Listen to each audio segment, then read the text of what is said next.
My name is Nanette Wyatt, and I'm 27 years old. 3 years ago, my parents threw me out of their house in the middle of a February snowstorm. I was 6 months pregnant. My father wouldn't look at me. My mother packed my things in trash bags and left them on the porch.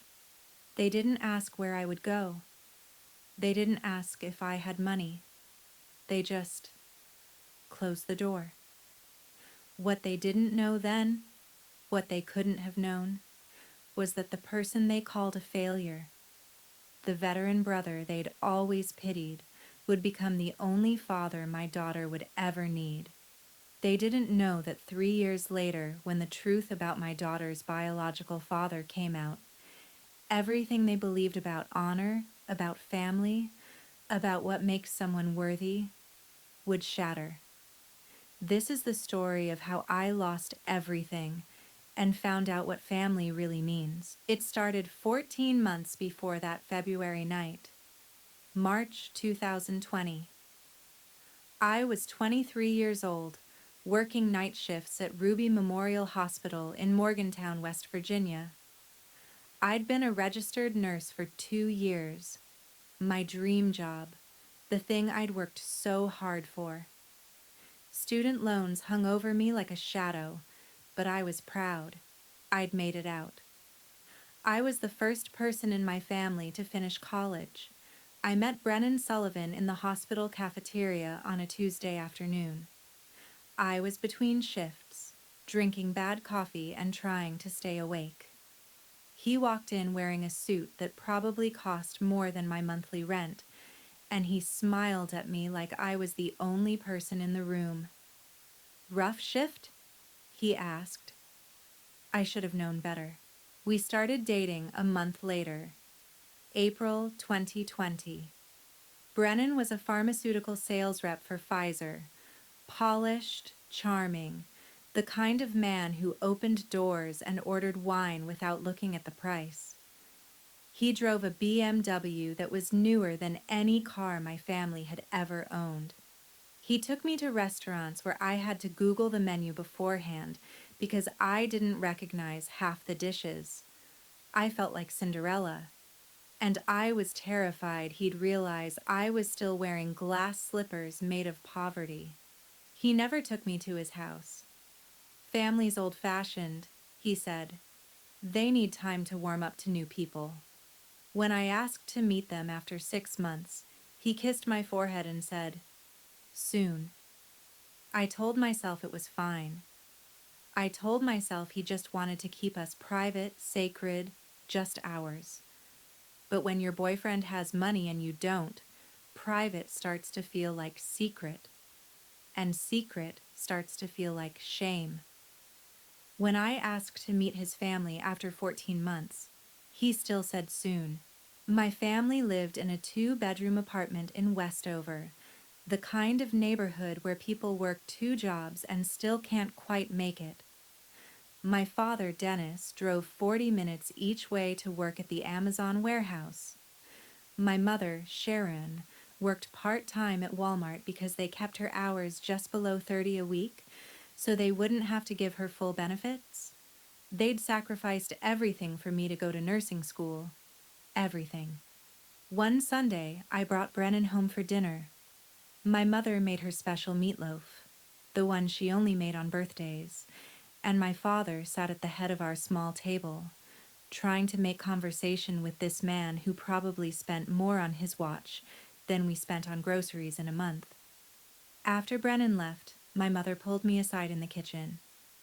"Just be careful, honey," she said, drying the same dish 3 times. "Boys like that. They don't marry girls like us." I laughed it off. I should have listened. May 2021, 14 months into our relationship. I stared at the pregnancy test in the bathroom of my apartment, the one I shared with 2 other nurses to split the rent. 2 pink lines, clear as day, 6 weeks along. My hands shook, not from fear, from something else, something that felt like hope. Brennan loved me. He'd said it. He'd talked about the future, about someday and when we're ready. This wasn't planned, but we'd figure it out. Together. I called him. Can you come over? We need to talk. He arrived 20 minutes later, still in his work clothes. I led him to the living room, sat him down, took his hands. I'm pregnant. The color drained from his face. He pulled his hands back slowly, like I'd burned him. Are you sure? Yes. 6 weeks. Silence. 10 seconds that felt like 10 years. I need time to think, he said finally.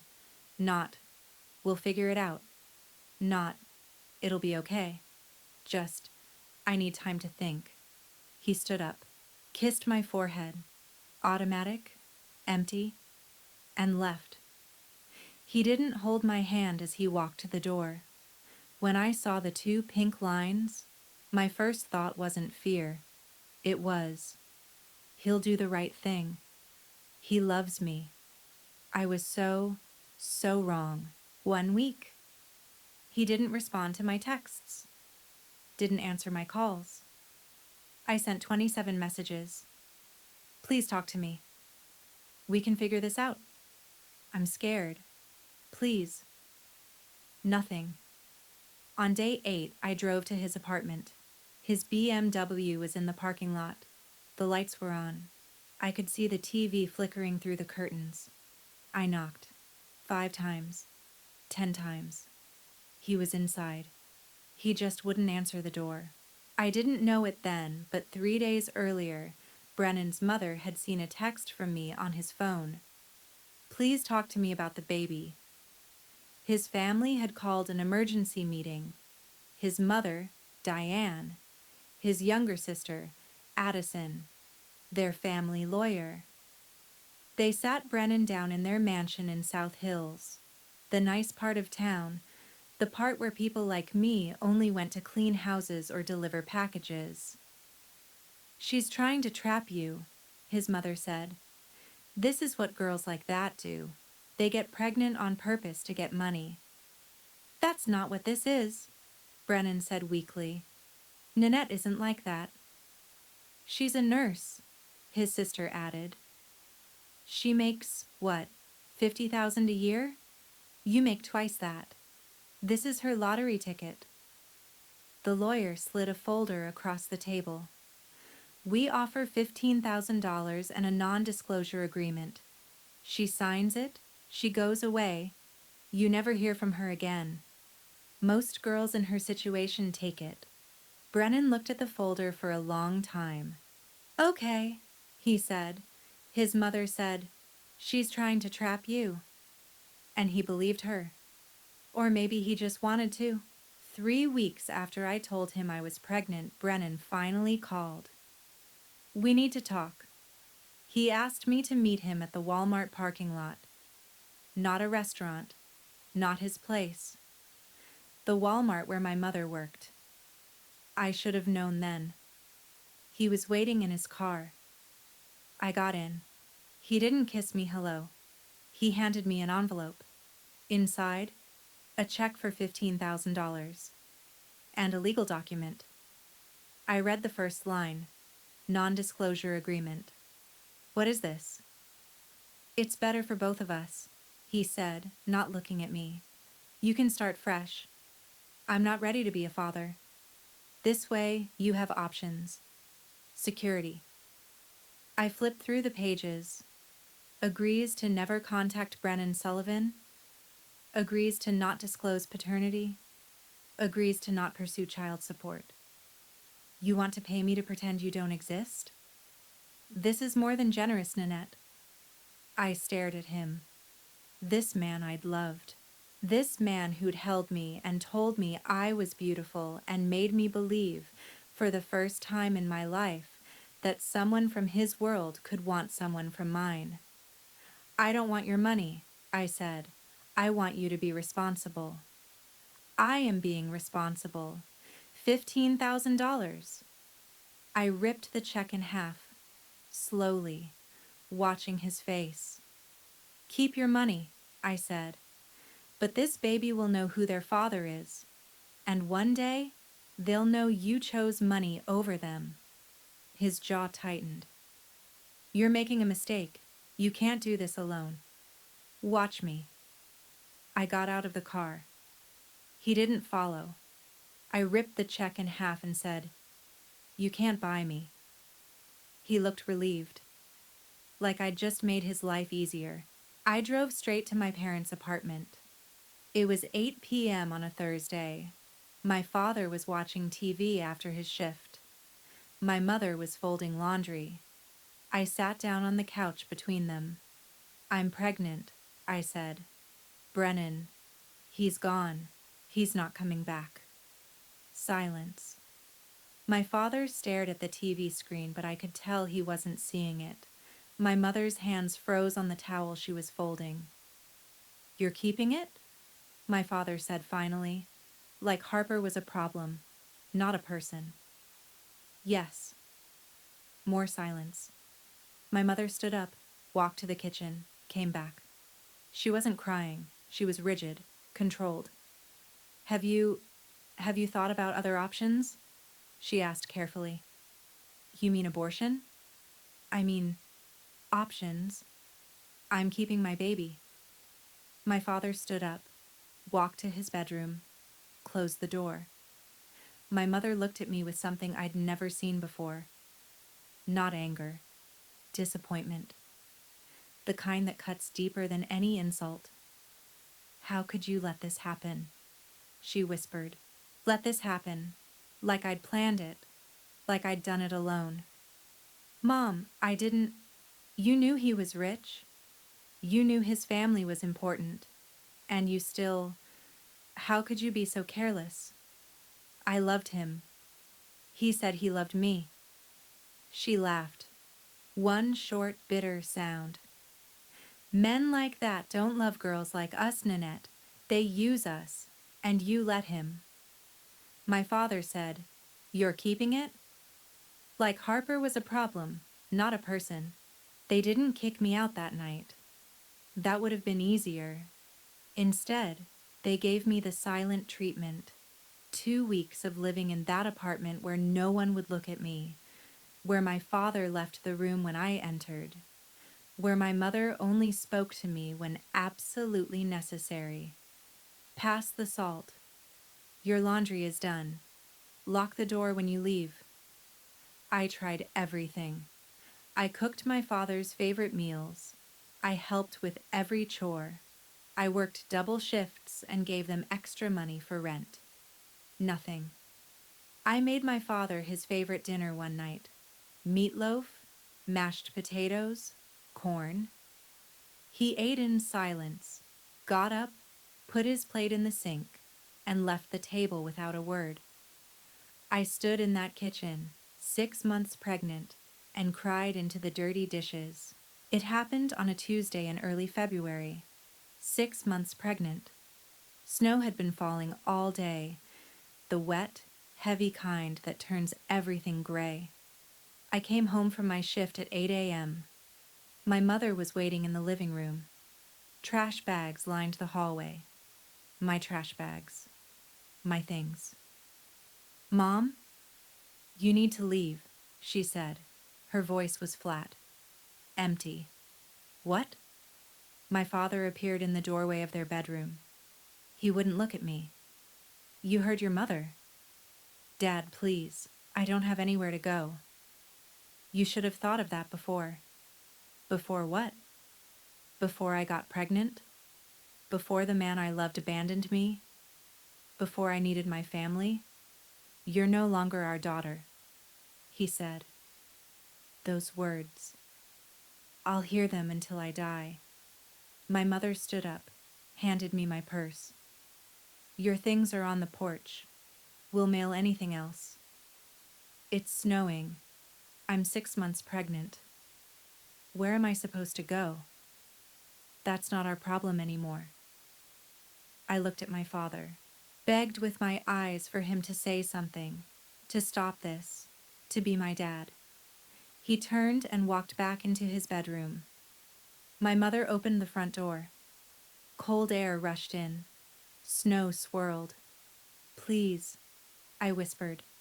She looked at me, really looked at me, for the first time in weeks, and I saw it. She was crying, silent tears running down her face, but she didn't stop. She gestured to the door. I picked up the trash bags, 4 of them, my entire life. I walked out into the snow. The door closed behind me. I heard the deadbolt slide into place. I sat in my car outside Russell's trailer at 11 p.m., snow falling, phone dying, and realized I had just lost my entire life in 3 weeks. I sat in my car in the parking lot, shaking, not from the cold, from something else, something that felt like breaking. I had $643 in my bank account, a car with a check engine light that had been on for 3 months, and a baby due in 3 months. I called the only person left, Russell, my brother, 5 years older than me, Marine Corps veteran, 2 tours in Afghanistan, PTSD that the VA barely helped with, living in a trailer on the outskirts of town, the brother my parents called the troubled one, the one they pitied. The phone rang 4 times. I almost hung up. "Nan?" His voice was rough. I'd woken him. "I'm sorry, I didn't know who else to call." "What's wrong? Can I come over?" 15-minute drive to his trailer. The longest 15 minutes of my life. He was standing on the porch when I pulled up. Flannel shirt over a white t-shirt, jeans, boots unlaced. He'd been asleep, but he was waiting. I got out of the car, stood there in the snow with my trash bags. He looked at me, at my belly, at the bags. He didn't ask questions, just said, "Come on." He took the bags from my hands, led me inside. The trailer was small, 1 bedroom, tiny kitchen, living room with a couch that had seen better days. But it was warm, and it was clean. He put the bags down, went to the kitchen, came back with a mug of tea. "Sit," he said. I sat, started crying, couldn't stop. He sat next to me, didn't touch me, didn't speak. Just sat there while I broke down. When I finally caught my breath, I said, "I'm sorry. I didn't know where else to go. Don't apologize. They kicked me out. Mom and Dad. They closed the door." He was quiet for a long moment. Then, "You're safe here." "Russell, I can't." "You're safe here," he repeated. Firm, final. "For as long as you need. I don't have money. I can't pay you. I can barely—" "Did I ask you for money?" "No, but—" "Then stop. You're my sister. You're home." He made me tea. He didn't ask questions. He just said, "You're safe here." And for the first time in weeks, I believed something. Russell gave me his bedroom. "I'll take the couch," he said. "I can't take your bed. Nanette." He looked at me, really looked at me, and I saw something in his eyes I hadn't seen in years. Purpose. "You're 6 months pregnant. You're not sleeping on a couch." End of discussion. That first night I lay in his bed, sheets that smelled like laundry detergent and something else, something that smelled like safety, and stared at the ceiling. I could hear him in the living room, the TV on low, him shifting on the couch, trying to get comfortable. At 3 a.m. I heard him cry out, "A nightmare." I got up, cracked the door open. He was sitting up, drenched in sweat, hands shaking. He saw me watching. "I'm fine," he said. "Go back to bed." I wanted to ask about the dreams, about Afghanistan, about the ghosts that followed him home, but I just said, Thank you. He nodded. Lay back down. And we both pretended we were fine. He gave me his bed. He worked 12-hour days. And when I said, I'm sorry, he said, don't. You'd do the same for me. And I realized he was right. I went back to work 3 days later. I had to. The money I'd saved was disappearing fast, and I still had student loans. $315 a month that wouldn't stop, just because my life had. Night shift. 7 p.m. to 7 a.m. 3 nights a week. On my feet for 12 hours, 6 months pregnant. My back screamed. My feet swelled until I couldn't wear my normal shoes. I kept a bucket in the break room because I'd throw up at least once a shift. And my coworkers, they talked. They thought I couldn't hear them, but I could. Did you hear about Nanette? Got knocked up by some rich guy. I heard he paid her off and she still wouldn't go away. Guess she thought she could trap him. At 3 a.m. one night, I threw up in the staff bathroom. When I came out, one of the other nurses, a woman who'd always been friendly to me before, was washing her hands. She looked at my belly, then at me.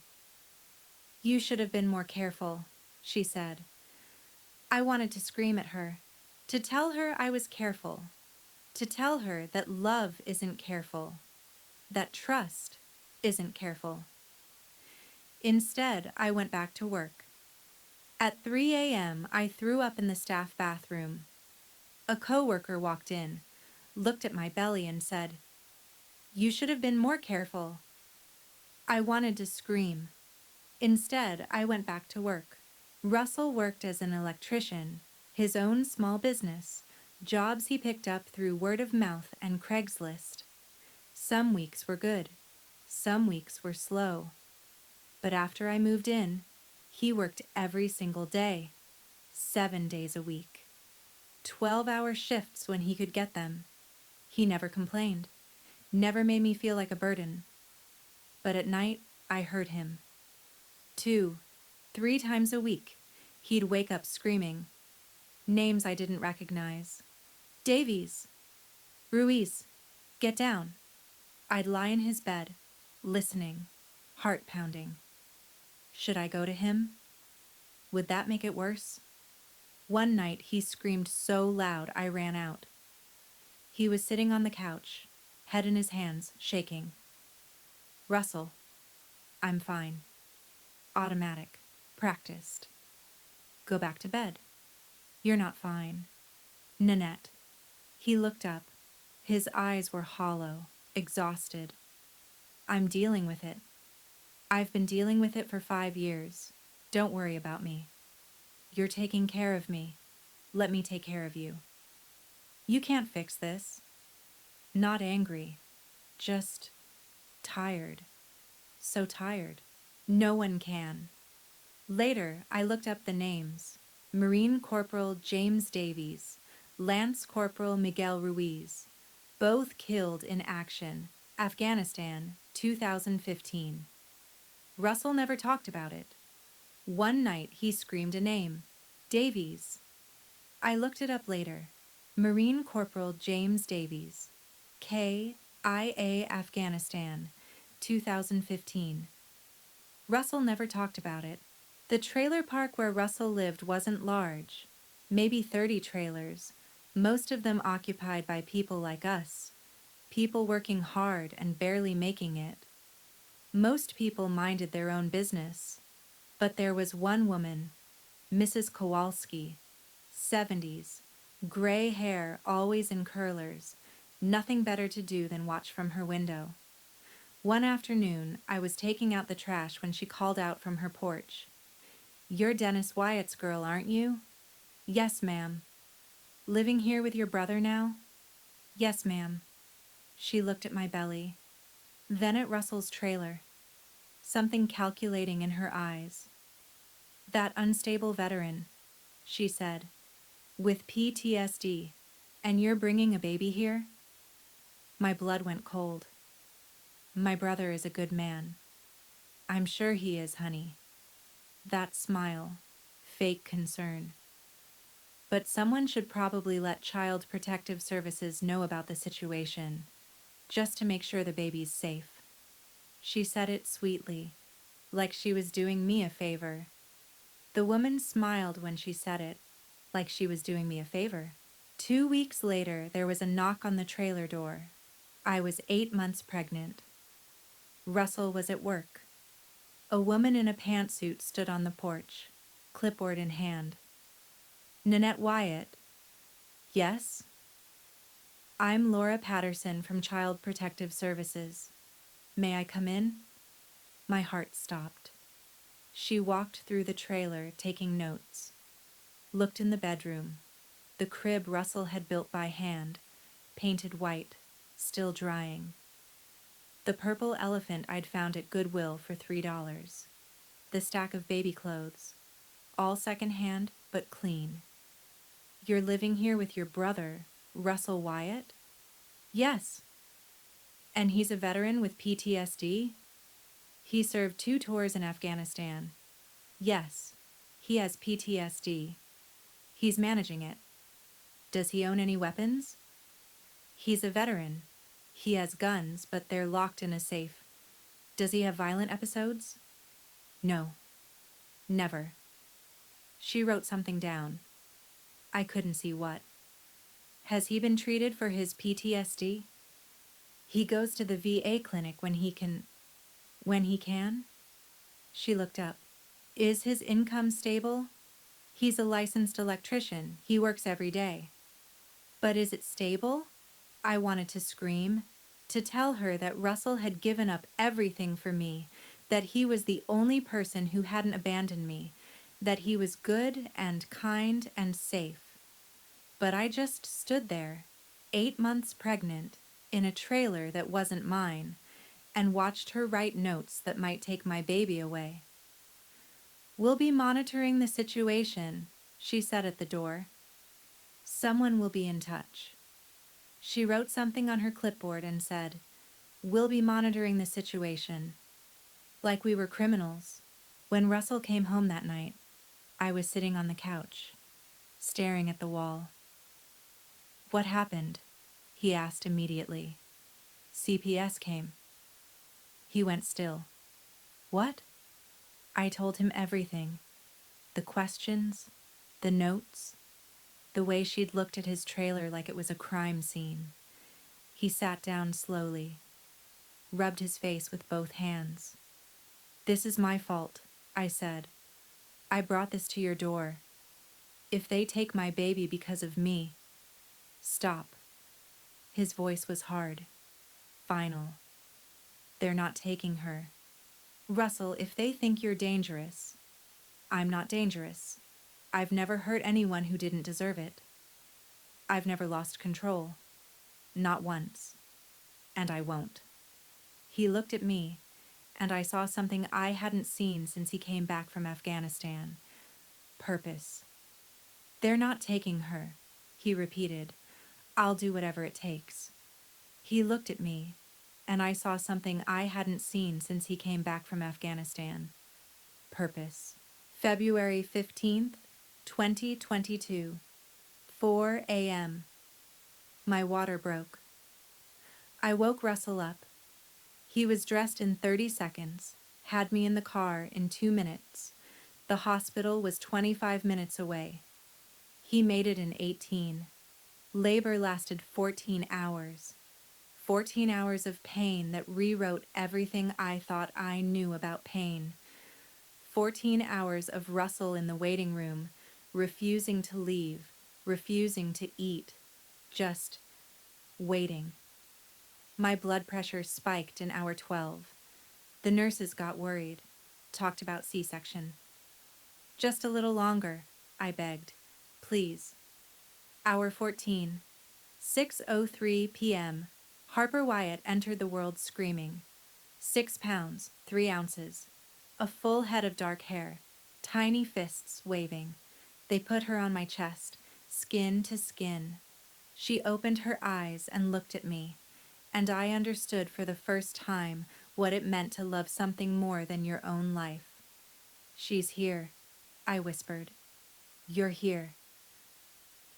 When they put Harper in my arms for the first time, I looked at her face and thought, I would do it all again. Every single bit of pain. For you. They let Russell come in after I was cleaned up, after Harper was weighed and measured and wrapped in that hospital blanket with the pink and blue stripes. He stood in the doorway, still in his work clothes. He'd come straight from a job when I called. Hands shoved in his pockets. "Come here," I said. He walked over slowly, looked down at Harper in my arms. 30 seconds of silence. Then, "She's perfect." His voice cracked on the word. "Do you want to hold her?" He nodded. Couldn't speak. I put Harper in his arms. He held her like she was made of glass. His hands were shaking. Harper wrapped her tiny hand around his finger, the way babies do, that instinctive grip. And Russell started crying. I'd never seen him cry. Not once. Not even at our grandfather's funeral. Not even when he came back from Afghanistan with ghosts in his eyes. But he cried holding my daughter. "I've got you, little one," he whispered. "I've got you." He whispered, "I've got you, little one. I've got you." And I knew. Harper had 2 protectors now. The Family Medical Leave Act guaranteed me 12 weeks off, unpaid. 12 weeks with 0 income. I had some savings. $600. Russell's VA disability helped. $524 a month. He was working 7 days a week now, bringing in maybe $3,000 a month when work was good. Rent, $425. Utilities, $150. My student loan, $315. Car insurance, $90. Food, $200 if we were careful. We were so careful. Ramen noodles 4 times a week. The heat turned down to 62 degrees. I wore 2 sweatshirts instead of turning it up. We bought diapers at the dollar store. Formula. Thank God I could breastfeed, because formula was $40 a container. Russell stopped buying lunch, started bringing peanut butter sandwiches to job sites. I watched him get thinner, watched the circles under his eyes get darker. "You need to eat more," I said one night. "I'm fine." "You're not." Nanette. He looked at me while rinsing his dinner plate. "I'm fine. Stop worrying about me." But I couldn't. I held my daughter and counted diapers to make sure we had enough for the week. This was love. And it was hard. 12 weeks after Harper was born, I went back to work. I had to. The bills hadn't stopped. The loans hadn't stopped. Life hadn't stopped. Harper was 12 weeks old. 3 months. Still so small. Still only sleeping 2 hours at a time. Russell worked evening shifts now so he could watch Harper during the day while I slept. Then I'd wake up at 5 p.m., take over, and go to my night shift at 7 p.m. Russell would come home at midnight, take over again. We were ships passing in the night. My first shift back, I cried the entire drive to the hospital, cried in the parking lot, cried in the locker room while changing into my scrubs. "You okay?" another nurse asked. "Fine," I lied. I wasn't fine. My body still hurt. My breasts were engorged. I had to pump every 3 hours in a storage closet that smelled like bleach. My arms felt empty without Harper in them. But at 7:02 p.m., I clocked in, put on my nurse face, and went to work. When I got home at 7:30 a.m., Harper was asleep on Russell's chest. Both of them breathing in sync. Peaceful. He'd done it. He'd kept her safe all night. The first night I left Harper with Russell, I cried the entire drive to the hospital, but when I got home at 7 a.m., she was asleep on his chest, both of them peaceful. He'd done it. Harper was 9 months old when it happened. I'd given her toast with peanut butter, just a tiny bit, trying to introduce allergens the way the pediatrician said. Within 5 minutes, her face was swelling, red hives spreading across her skin. She was crying, but the cry was wrong, strained, wheezing. Russell! He was next to me in seconds, took one look at Harper. Hospital, now. We were in the car in 30 seconds, emergency room in 8 minutes. Anaphylaxis, severe peanut allergy. They gave her epinephrine. She stabilized, started breathing normally. The swelling went down. The doctor wrote a prescription for 2 EpiPens. She'll need to carry these everywhere. Any exposure to peanuts could be fatal. At the pharmacy, I handed over the prescription. That'll be $650. I stared at her. What? $650. Your insurance doesn't cover the full cost. I had $362 in my checking account. I don't have that. We can call your insurance. They won't cover it. I already hit my deductible. Then I'm sorry, but my daughter will die without this. If she's exposed to peanuts again and we don't have this, she'll die. I understand, but I can't. Russell appeared next to me. I didn't even realize he'd walked away. He put a stack of 20s on the counter. $683, he said. I stared at the money, then at him. Russell, where? It's taken care of. We got the EpiPens. Got in the car. Harper fell asleep in her car seat, exhausted from the ordeal. Where did you get that money? I asked. He was quiet for a long time, then, pawn shop. You pawned something? What did you... It doesn't matter. Russell. My grandfather's rifle, the one from World War II. It's fine. That was the only thing you had left from him. Harper's alive. That's what matters. He handed me the cash, $683 from the pawn shop.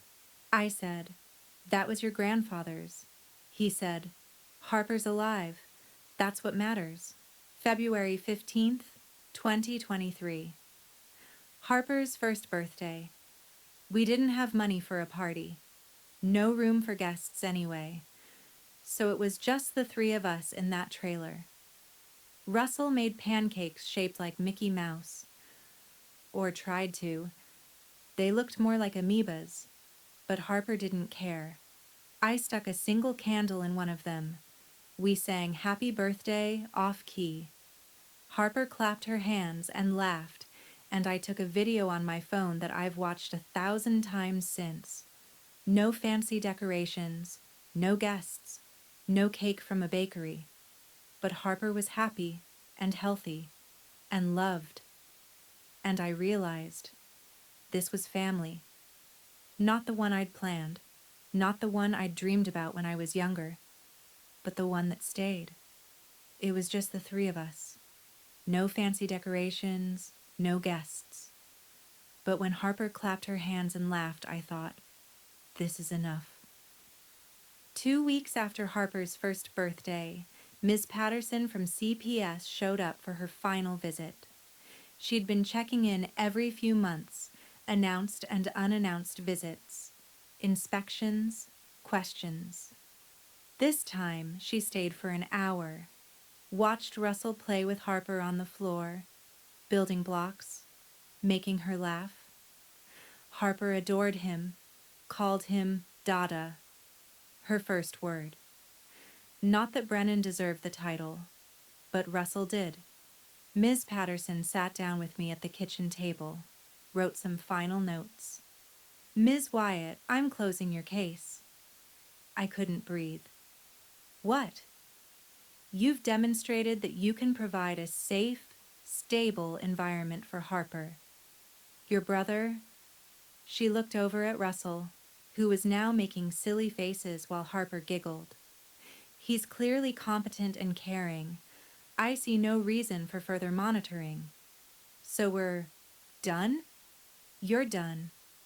She smiled, a real smile this time. You're doing well, both of you. After she left, Russell sat down on the couch and put his head in his hands. He didn't say anything. He didn't have to. After she left, Russell sat down and put his head in his hands. He didn't say anything. He didn't have to, but something was wrong. Russell was working 7 days a week, 12, 14-hour days. He was losing weight. The circles under his eyes were getting darker. He'd missed his last 3 VA appointments. Too busy, he said. Can't afford to take the time off. The nightmares were worse. 4, 5 times a week now. Sometimes he didn't sleep at all. I'd wake up at 3 a.m. to find him sitting on the porch, staring at nothing. Russell, you need to see your doctor. I'm fine. You're not sleeping. I said I'm fine. One morning, I found him asleep at the kitchen table, still in his work clothes from the day before. His hands were shaking. Russell? I'm fine, he said automatically, but I knew he wasn't. One morning, I found him asleep at the kitchen table, still in his work clothes from yesterday. His hands were shaking. I'm fine, he said, but I knew he wasn't. August 2024. Harper was 2.5 years old. I was at the grocery store with Harper in the cart. She was singing Twinkle, Twinkle, Little Star at the top of her lungs, making me laugh. I turned down the cereal aisle and froze. Brennan Sullivan stood at the end of the aisle holding a box of Special K, staring at us, at Harper. His face went white. She looked like him. I'd noticed it as she got older. The blonde hair, the blue eyes, the shape of her nose. In pictures, you could see it. In person, it was undeniable. Nanette, he said. I grabbed the cart handle tighter, put myself between him and Harper. Don't, I said. I just want to talk. You have nothing to say to me. Please. 5 minutes. Harper looked up at him, curious. Who that, Mama? No one, baby. Brennan's face twisted. Hurt or guilt or both. Please, he said again. Coffee. Just, please. I should have walked away. I should have taken Harper and left. But I was curious. What could he possibly have to say after 3 years? Starbucks, I said. Saturday, 10 a.m. You get 5 minutes. He looked at Harper and said, She's beautiful. Like he had any right to an opinion. Saturday morning. Russell stayed home with Harper. I drove to Starbucks alone. Brennan was already there. He'd aged. Or maybe I just hadn't looked at him clearly before. Lines around his eyes. Gray hair at his temples. He stood when I walked in. Pulled out my chair like this was a date. I sat. Didn't order anything. 5 minutes. Thank you for meeting me. 4 minutes and 50 seconds. He exhaled. I'm sorry. For what? Specifically? For everything. For abandoning you. For the NDA. For not being there. Okay. Anything else? I want to be part of her life. I laughed. Actually laughed out loud. You've got to be kidding. I'm serious. I made a mistake. A huge mistake. And I want to fix it. It's been 3 years, Brennan. 3 years. You don't get to just show up now. I know. But my father passed away. Pause. I hadn't expected that. I'm sorry. He left a will, with conditions. And there it was. What kind of conditions? I have to establish paternity and financial responsibility for any children I've fathered within 90 days. The world came into sharp focus. How much? I asked quietly. What? How much do you stand to inherit? That's not what this is about. How much? He looked away. $8 million, plus controlling stake in my father's dealerships. $8 million. I stood up. Where are you going? You want $8 million. Harper's just the price you have to pay. That's not fair. You know what's not fair? You get to walk away for 3 years. You get to pretend she doesn't exist. And then Daddy dies and suddenly you want to play father? You're not her father. You're a sperm donor who needs a stamp of approval to cash a check. Nanette, please. Stay away from my daughter. I walked out. He said, I want to be her father. And I laughed. Actually laughed. You want $8 million. Harper's just the price you have to pay. I called legal aid the next Monday. I need help. My daughter's biological father abandoned us for 3 years. Now he wants custody because of an inheritance. I don't have money for a lawyer. They connected me with Victoria Hayes, pro bono attorney from a firm in Pittsburgh. 38 years old, sharp-eyed, expensive suit that she wore like armor. We met at a coffee shop in Morgantown. Tell me everything, she said. I did. The pregnancy, the NDA, the 3 years of silence, the will. She took notes. Didn't interrupt. When I finished, she looked up. They're going to come at you hard. They have money. They'll hire the best lawyers. They'll try to paint you as an unfit mother. The trailer. Russell's PTSD. Your financial situation. They'll offer you money to go away quietly. I won't take it. Good. Because we can win this. How? They have money, but you have the truth. And the truth is a hell of a weapon. Victoria looked at me and said, They have money, but you have the truth. And the truth is a hell of a weapon. 1 week later, a black Mercedes pulled up to Russell's trailer. 2 women got out. Diane Sullivan, Brennan's mother, and Addison Sullivan, his sister. They knocked on the door. I answered. Ms. Wyatt, Diane said. Cool, polite, like we were negotiating a business deal. May we come in? No. We'd like to discuss Harper's future. Harper has a future. With me. Addison stepped forward. Younger than Brennan, blonde hair in a perfect ponytail, designer handbag that probably cost more than my car. We're prepared to be very generous, she said. $75,000, lump sum, plus a college fund, $100,000, plus a trust fund that Harper can access at 18. I stared at them. In exchange for what? Joint custody.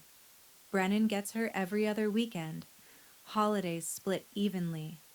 She lives with you primarily, but no. Diane's smile tightened. That's a lot of money to turn down. You're living in a trailer, working night shifts. Your brother is unstable. We can give Harper opportunities you never could. Opportunities? Or money? They're the same thing. No, they're not. Ms. Wyatt, think about Harper's future. Private schools, travel, college without debt, a life without... She looked around the trailer. Struggle. My daughter knows love. Does yours? Diane's face went cold. If you refuse our offer, we'll see you in court. And we have resources you can't imagine. You'll lose. Maybe, but at least I'll have fought. You're making a mistake. I've made mistakes before. This isn't one of them. They left. The Mercedes kicked up gravel dust as it drove away. Russell came out from the bedroom where he'd been listening. Harper was napping in his arms. You okay? He asked. Yeah. I looked at my daughter. Yeah, I'm okay. Diane said, we can give her a better life than this. I looked around our small trailer and said, better? Or richer? Because those aren't the same thing. My parents heard about the lawsuit through the church gossip network. Small towns. Everyone knows everything. My mother called Russell. Not me. Russell. He answered on speakerphone so I could hear. Russell, it's Sharon. Pause. How is she? How's Nanette? Where were you 3 years ago? Russell said. His voice was flat, cold. We made a mistake. A mistake? You threw your pregnant daughter out in a snowstorm. That's not a mistake. That's a choice. We want to help. Now? You want to help now? Where were you when she was giving birth alone? Where were you when she couldn't afford diapers? Where were you when CPS was threatening to take Harper because we were too poor? Silence. Does she need anything? My mother asked quietly. She needed you 3 years ago. Russell hung up. My mother called Russell and asked, does she need anything? Russell said, she needed you 3 years ago, and hung up. The courthouse in Morgantown was old brick, built in the 1920s. High ceilings, wooden benches. Brennan's lawyer was a man in a 3-piece suit. Probably $500 an hour. Briefcase that looked like it cost more than my monthly salary. Victoria showed up in a pantsuit from Macy's. But when she walked into that courtroom, she owned it. The judge was Carol Henderson, 55 years old, gray hair, reading glasses. I found out later she'd grown up in a coal mining family in southern West Virginia. Worked her way through law school at night while waitressing. She looked at both legal teams and said, let's begin. Brennan's lawyer stood, adjusted his tie. Your Honor, Mr. Sullivan seeks joint custody of his biological daughter, Harper Wyatt. He acknowledges that mistakes were made in the past, but he is now prepared to fulfill his responsibilities as a father. He can provide financial stability, educational opportunities, and a home environment that... Let me stop you there, Judge Henderson said. Where has Mr. Sullivan been for the past 3 years? Your Honor, Mr. Sullivan was advised by counsel that... I didn't ask what his lawyer told him to do. I asked where he's been. Pause. Mr. Sullivan was pursuing his career, building financial stability so that he could... So he chose his career over his daughter. That's not how we would characterize it. How would you characterize abandoning a pregnant woman and refusing all contact for 3 years? Victoria didn't say anything. She didn't have to. Their lawyer said, Mr. Sullivan can provide everything this child deserves. Private schools, college funds, opportunities. Like love wasn't on that list. It happened on day 3 of the trial. Russell hadn't been sleeping. The stress was triggering his PTSD. Nightmares every night, barely eating, working himself into the ground to pay for gas money to drive me to court. That morning, he dropped Harper off at daycare, got in his truck to drive to a job site. And somewhere between the daycare and the job, he lost time. He doesn't remember what happened. He remembers Harper's face. Then nothing. Then a police officer knocking on his truck window, asking if he was okay. He'd pulled over on the side of the road, been sitting there for 2 hours, staring at nothing. The officer called an ambulance. They took him to the hospital. PTSD episode. Severe. The kind that needs immediate intervention. They put him on a 72-hour hold in the psychiatric ward. I got the call in the middle of testimony. Ms. Wyatt, this is Ruby Memorial Hospital. Your brother Russell has been admitted. I ran out of that courtroom. Victoria tried to follow, but I just said, I have to go. Found Russell in the psych ward. He was sedated, sleeping, safe, but broken. I sat next to his bed holding Harper, who was confused and scared, and thought, he gave everything, and I took it all. I stood in the hospital hallway, holding Harper, and thought, he gave everything, and I took it all. I was sitting in the waiting room, Harper asleep in my arms when they walked in. My parents. I didn't recognize them at first. My father looked older, grayer. My mother looked smaller somehow, tired. They saw me, froze. Nanette? My mother said. I couldn't speak. She came closer, slowly, like approaching a wounded animal. We heard about Russell. Is he? He's sedated. They're keeping him for 72 hours. She sat down next to me, not too close, careful. I'm so sorry, she whispered. 3 years. 3 years of silence. And those were the first words she said. For what? I asked. Not angry, just tired. So tired. For everything. For not being there. For closing the door. For... She started crying. Not loud. Just tears running down her face. My father sat on my other side. He looked at Harper sleeping. She's beautiful, he said. His voice cracked. You've never met her. I know. Silence. Let me take Harper tonight, my father said finally. You stay with Russell. We'll take care of her. Just for tonight. I should have said no. I should have thrown their offer back in their faces. But I was so tired. And Russell needed me, and Harper needed to be somewhere safe. Okay, I said. My father said, let me take Harper tonight. You stay with Russell. And for the first time in 3 years, I said yes. Court resumed the next day without me. Victoria asked for a continuance, but the judge denied it. Victoria called me that night. We need to pivot, she said. What do you mean? Their lawyers are using Russell's hospitalization. They're saying it proves you're in an unstable environment, that Harper is at risk. That's not fair. Fair doesn't matter. Strategy matters. So here's what we're going to do. We're not going to argue about money. We're not going to argue about who has the bigger house or the better career. Then what are we going to argue? Abandonment versus loyalty. I'm going to show that judge who was there, who changed diapers at 3 a.m., who gave up everything to make sure Harper was safe, and who disappeared for 3 years and only came back when money was on the line. Will it work?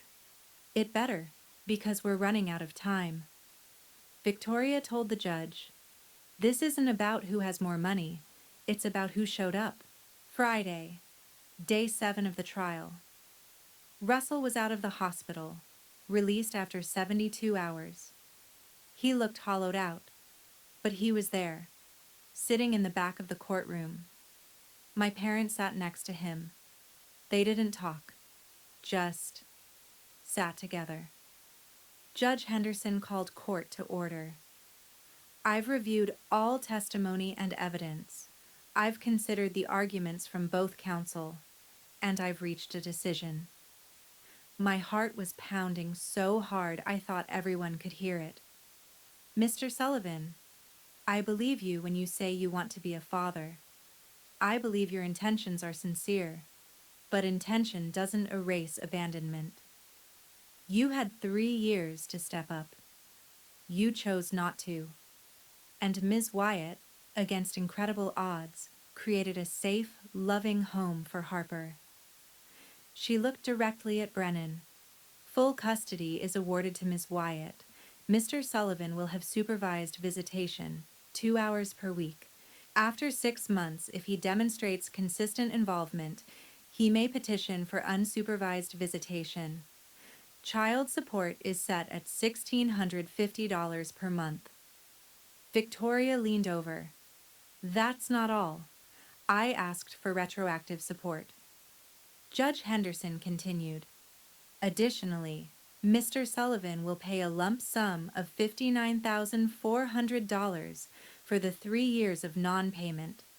Ms. Wyatt, Mr. Sullivan had 3 years to be a father. He chose not to. The court will not reward that choice.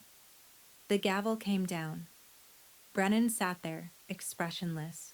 His mother was crying, not for Harper, but for the embarrassment. Victoria squeezed my hand. You won. But I didn't feel victorious. I just felt tired.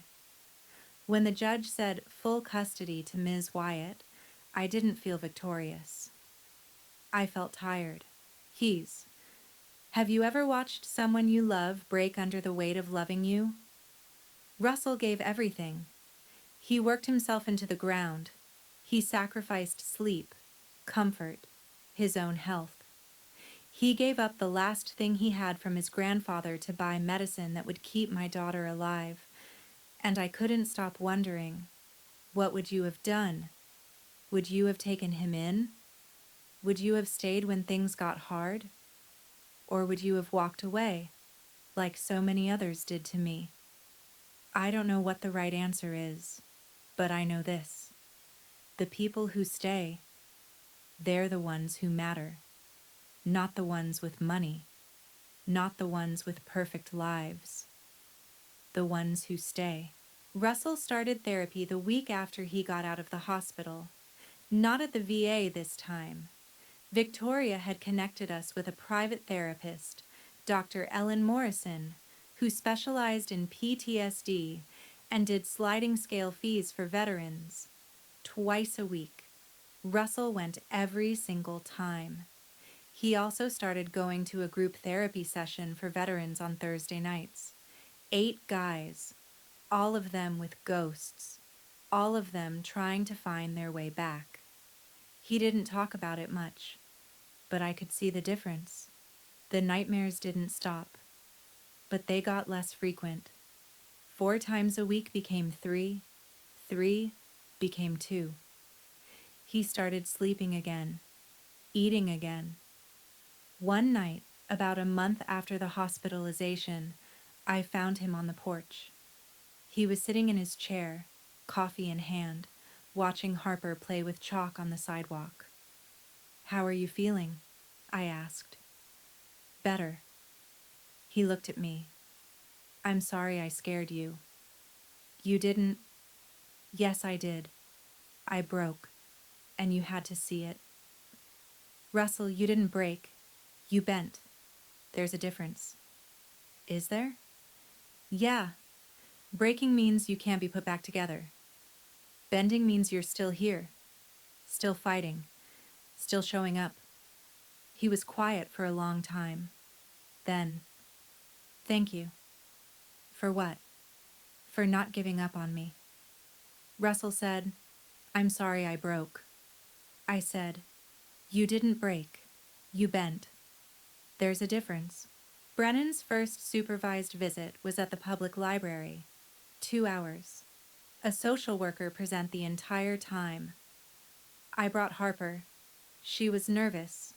She'd never met him. Didn't understand who he was. Brennan showed up with bags from Toys R Us. Stuffed animals. Dolls. A plastic kitchen set that probably cost $200. Harper hid behind my legs. "Hi, Harper," Brennan said. Too loud, too cheerful, trying too hard. She didn't say anything. "I brought you some toys." She looked at the bags, then back at me. "Mama, who that?"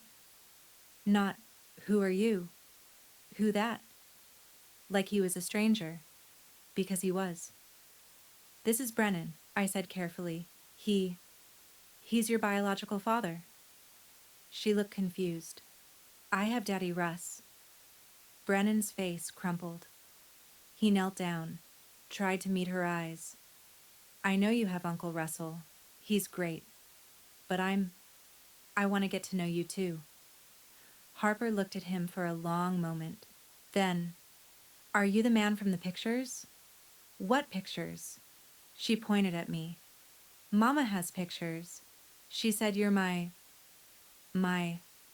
She struggled with the word. My other daddy. But you look different.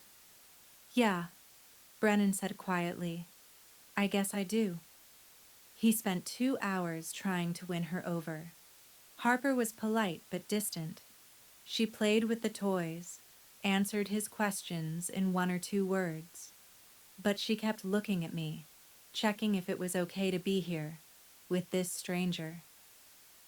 At the end of 2 hours, Brennan stood up. Can I? He looked at me. Can I hug her? You can ask her. He knelt down again. Harper, can I give you a hug goodbye? She looked at me. I nodded. She let him hug her. Stiff, uncomfortable. Then pulled away and grabbed my hand. Bye, she said politely. As we walked out, I heard him behind us, crying. Harper looked at him and asked, Are you the man from the pictures? Not Daddy, just the man. And I saw something in Brennan's face. Regret. Saturday morning, 3 weeks after the trial. I was making breakfast when I heard a truck pull up. Looked out the window. My father's F-150. He got out, went to the truck bed, pulled out a toolbox. I opened the door. Dad? Morning. What are you doing here? Your window's broken, and the porch step, and I heard the kitchen sink leaks.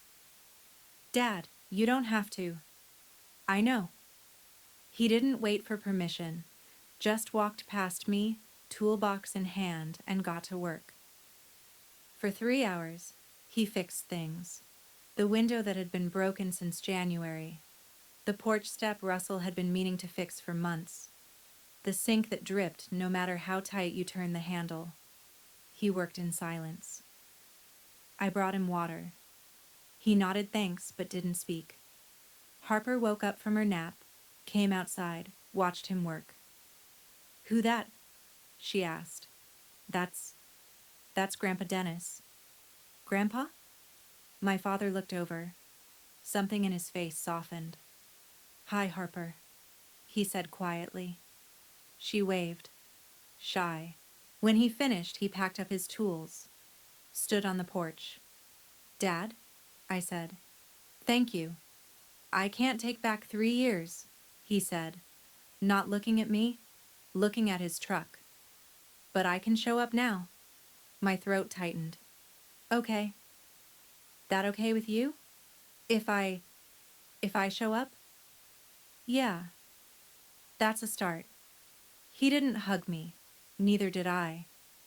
But when he drove away, I thought, maybe forgiveness doesn't have to be all at once. He didn't hug me. Neither did I. But when he drove away, I thought, maybe forgiveness doesn't have to be all at once. Pause. My father couldn't give me back 3 years. My mother couldn't undo the words she said, but they could show up now. And I had to decide, was that enough? Maybe you've been there. Maybe someone in your life hurt you, and now they want back in. It's not simple. It's not clean. Forgiveness doesn't mean forgetting. It means choosing every single day whether the person in front of you today is worth the risk. I chose to let them try, slowly, on my terms. February 15th, 2025. Harper turned 3 years old. We had a party at the trailer, just family. Russell made a cake, chocolate with pink frosting that said, Happy Birthday, Harper, in wobbly letters. It was lopsided and imperfect, and the most beautiful thing I'd ever seen. My parents came. They brought presents, a stuffed elephant, a set of books, a sweater my mother had knitted. It was awkward. My mother sat on one end of the couch, my father on the other. Russell stayed in the kitchen. I floated between them, trying to make it work. But Harper didn't notice the tension. She just saw people who loved her. We sang "Happy Birthday." Harper blew out the candles, 3 of them, pink and white striped. She clapped her hands and shouted, "I did it!" "What did you wish for?" Russell asked. "Can't tell. It won't come true." She grinned, showing all her baby teeth. After cake, Harper opened presents. She loved everything. The elephant became Ellie immediately. The books were read 3 times before bed.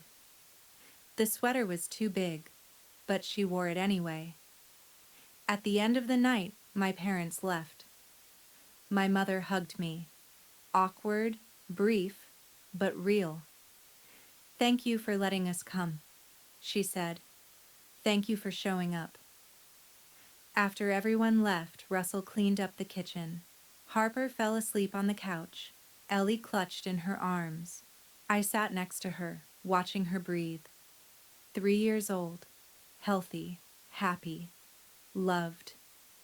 And I thought about that night in February, 3 years ago, when I sat in my car with trash bags full of my life, pregnant and terrified and alone. I thought about Russell opening the door, about the hospital where Harper was born, about the EpiPens and the CPS visits, and the nights I cried myself to sleep wondering if I'd made a terrible mistake. And I thought about this moment, this small, imperfect, beautiful moment. No snow today, just sun, just love. That night, after everyone left, Harper fell asleep in my arms. Russell was washing dishes in the kitchen. I could hear the water running, the clink of plates. I could hear my parents' car pulling away down the gravel road, slowly, like they didn't really want to leave. And I thought about everything that led us here. 3 years ago, my parents told me I'd ruined my life, that I'd thrown away my future, my education, everything they'd sacrificed for. They were wrong. I didn't ruin my life. I rebuilt it. And this life, this small, loud, imperfect life, is mine. Harper shifted in my sleep, mumbled something about Ellie the elephant. Russell came out of the kitchen, drying his hands on a towel. "She out?" he asked quietly. "Yeah." He sat down next to us. We didn't speak, just sat there in the growing dark, listening to Harper breathe. This is family. Not the one I planned. Not the one I dreamed about when I was young and thought love would be easy and life would be fair. This is the family that stayed. Russell, who gave me his bed and his savings and his last piece of his grandfather's memory. My parents, who are trying, slowly, imperfectly, to be the people they should have been 3 years ago. And Harper, my daughter, my reason for everything. Brennan has his money now, his inheritance, his $8 million and his car dealerships and his big house in South Hills. But he doesn't have Harper. Not really. He can visit her 2 hours a week under supervision. He can send child support checks. He can buy her expensive toys she doesn't need. But he doesn't have her trust, her love, her sleepy 3 a.m. cuddles, or her terrible off-key singing, or the way she calls Russell Daddy Russ with absolute certainty. You can't buy those things. You can't buy family. I used to think family meant blood. I used to think success meant money. I used to think I needed my parents' approval to be whole. I was wrong about all of it. Family is the person who opens the door when everyone else closes it. Success is waking up next to your sleeping child and knowing she's safe. And wholeness? That comes from choosing yourself, choosing your child, choosing love over fear. 3 years ago, they told me I was making a mistake, that I'd regret keeping Harper, that I'd end up poor and alone and bitter. Maybe I am poor. By some measures, I am. I live in a trailer. I drive a car with 200,000 miles. I buy clothes at Goodwill and count every dollar. But I'm not alone, and I'm not bitter. I'm grateful. For Russell's nightmares that taught me courage, for the trailer that became home, for the struggle that showed me what I'm made of, for the parents who are learning, slowly, painfully, that love is more than pride, and for Harper, always Harper, my daughter, my fighter, my proof that the best things in life aren't planned. She opened her eyes, looked up at me sleepily. Mama, I'm here, baby. Love you. I love you too, more than anything. She smiled, closed her eyes, and drifted back to sleep. And I thought, this is enough. This is more than enough. This life, small and loud and imperfect, is mine.